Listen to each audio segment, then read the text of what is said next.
recovery time. Right? Yes, please. Well, have you done any studies related to Alzheimer's? Because there's just such an increasing incidence of that. And I'm just wondering if any studies have been done related to that.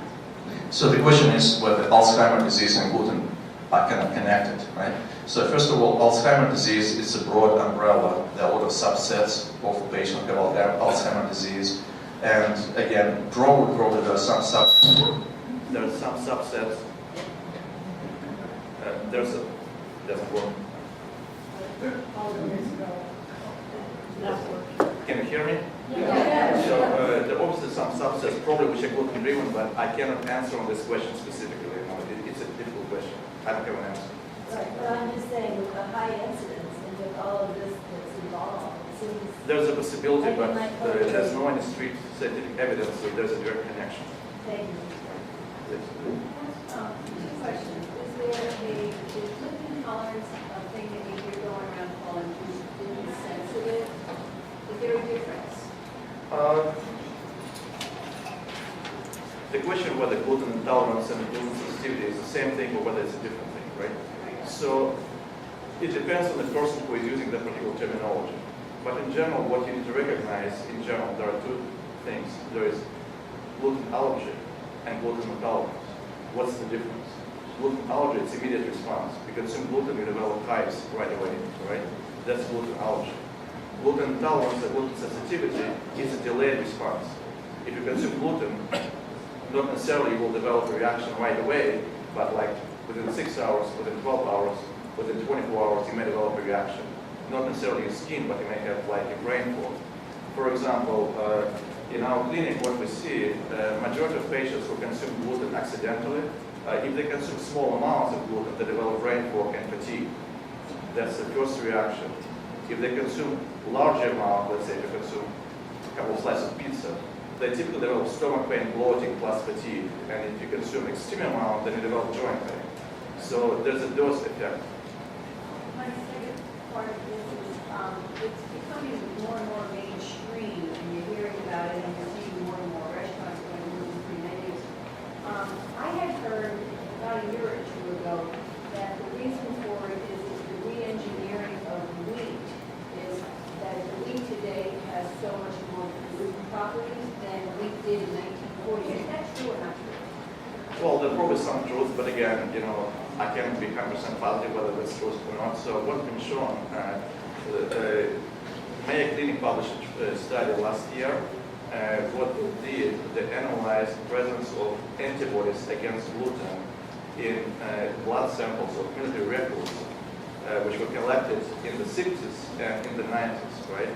And what they showed that the frequency of antibodies against gluten in the serum from the 90s was 5 times higher than in the serum from those who were in the 60s, right? And we're talking about very homogeneous Caucasian population, so typically a North European descent who live in Minnesota area, right? So they tried to explain using all available means they couldn't explain. And after that, there were a lot of publications trying to put together genetically modified foods and what we see in the clinic. So one thing which I can mention that if you look at concentration of gluten in the wheat, in the wild strains, the concentration is around 4 or 5%, right? In the genetically modified, it's 24%. Oh, gosh. So, but again, try to find wild wheat on the market, it's impossible. So 100% of wheat, whether it's organic or not, is genetically modified in the States. Yes. Prebiotics, I've been reading about prebiotics and probiotics, helping with healing in the gut. Do you have anything that? So the question about probiotics and prebiotics healing the gut, so these are completely different things. Well, inulin and olenin helping with absorption. For prebiotics. Well, I'll tell you what's the difference, right? So prebiotics typically are sugars, long-chain sugars, which are not absorbable. So what they do, they stimulate growth of your own normal microflora, right? So the typical prebiotics which are available is so-called MOS and FOS, and there are a couple of prescription prebiotics such as lactulose. So again, you consume them, They don't penetrate in your bloodstream, they stay in your gut, but they stimulate production of your own microflora. Right? Probiotics are live microorganisms which you consume on a daily basis, right?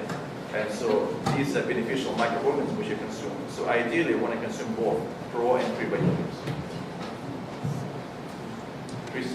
If a person is gluten intolerant, is it advisable for them to use a different toaster than the normal toaster that other people use in the house that use gluten bread?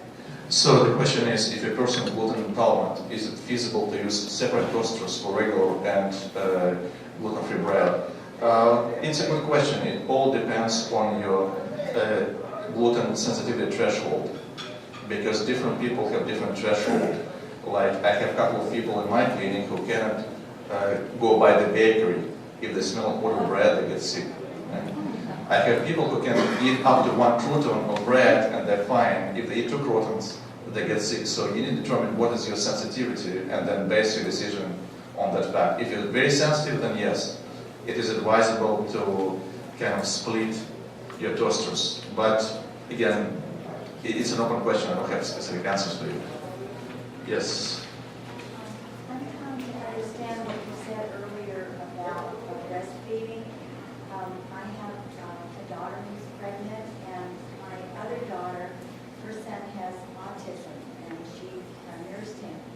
And so what I understood you said was if they are eating gluten, the child will get gluten from milk, but if they eliminate it from the diet, is it all right? So the question is, I will repeat the question. So basically, if a breastfeeding mom can eat gluten, right, whether gluten can be detected in the breast milk? The answer is yes. So if you have a breastfeeding woman and that woman eats bread or any type of gluten-containing products, the gluten can be detected without any questions in the breast milk.